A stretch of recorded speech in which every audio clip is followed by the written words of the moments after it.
Assalamualaikum warahmatullahi wabarakatuh. Bismillah, alhamdulillah, wassalatu wassalamu ala rasulillah, wala hawla wala quwata illa billah, amma ba'du. Yang kami hormati Al-Ustadz Puryanto dan para hadirin dan hadirat yang dimuliakan oleh Allah. Ada sebuah perkataan salafus solih bahwasanya i'mal lid abadan wa li akhiratika ka'annaka tamutu godan. Bekerjalah, berbuatlah untuk duniamu seakan-akan engkau akan hidup untuk selamanya. Dan berbuatlah, bekerjalah untuk akhiratmu seakan-akan engkau akan mati esok hari. Allah Subhanahu wa ta'ala tidak pernah melarang kita untuk menjadi orang kaya.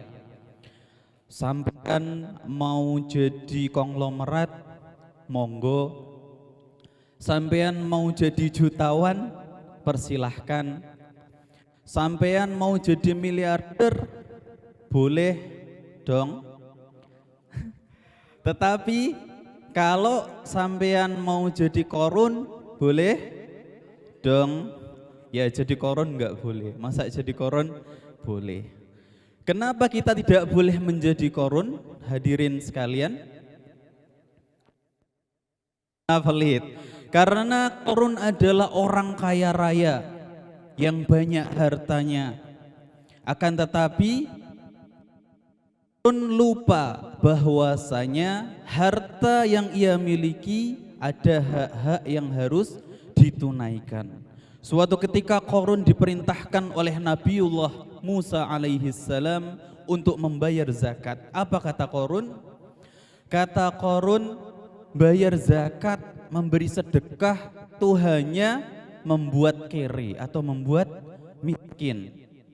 Lalu ia juga berkata bahwasanya Nabiullah Musa itu orangnya pamer, riya, karena hanya menyuruh saja orang-orang untuk membayar zakat atau memberikan sedekah. Hadirin yang dirahmati oleh Allah, korun lupa bahwasanya di dalam harta yang ia miliki ada hak-hak yang harus ditunaikan.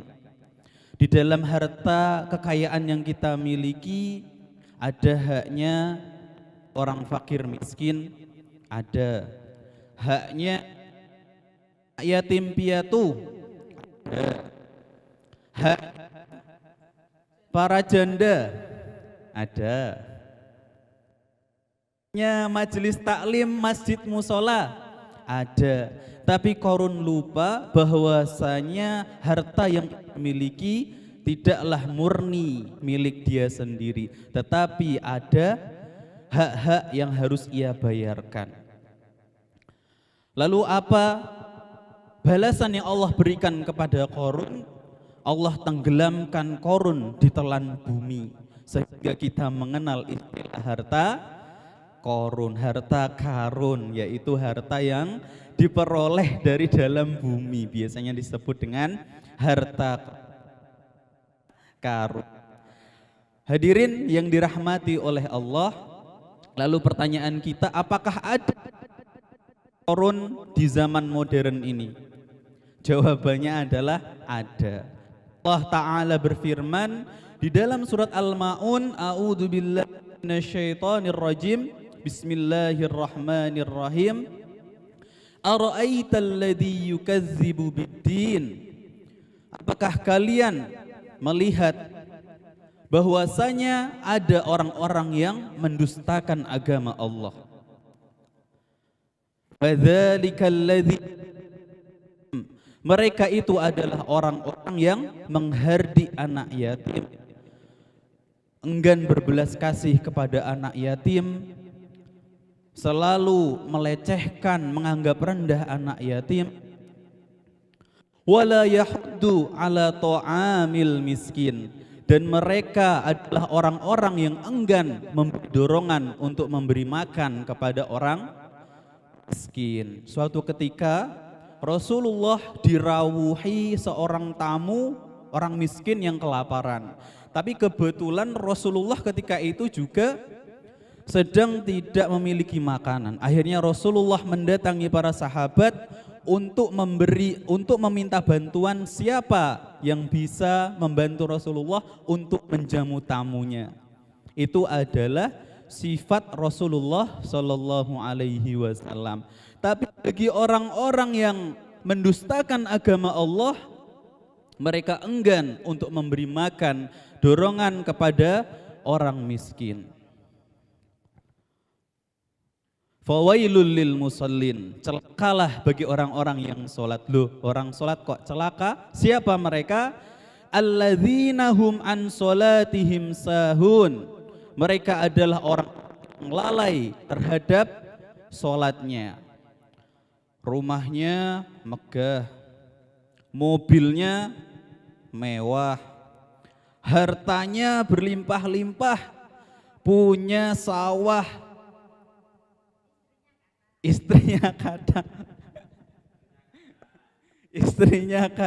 sampai perhiasannya pun menyengser ke tanah. Tetapi ibu-ibu, bapak-bapak sekalian, di samping rumahnya ada gubuk reot, ada fakir miskin kelaparan, ada anak yatim yang terlantar. Mereka adalah alladzina yura'una wa yamna'unal ma'un. Mereka adalah orang-orang yang berbuat riya dan memberi larangan untuk memberikan bantuan kepada orang-orang miskin. Bapak Ibu sekalian, maka dari itu pelajaran atau hikmah yang bisa kita ambil dari cerita Qarun dan surat Al-Ma'un di atas, marilah kita menjadi hamba Allah yang sebenar-benarnya. Salat kita kerjakan, puasa kita laksanakan, haji kita tunaikan, sehingga kita menjadi hamba Allah yang bertakwa, yang insya Allah nanti kita akan memperoleh ridhonya sehingga kita bisa masuk ke surganya. Amin ya rabbal alamin. Ibu-ibu, bapak sekalian yang saya hormati, pergi ke ladang menumpang mandi, kalau ada umur panjang bolehlah saya diundang lagi. Wabillahi taufiq wal hidayah. Wassalamualaikum warahmatullahi wabarakatuh.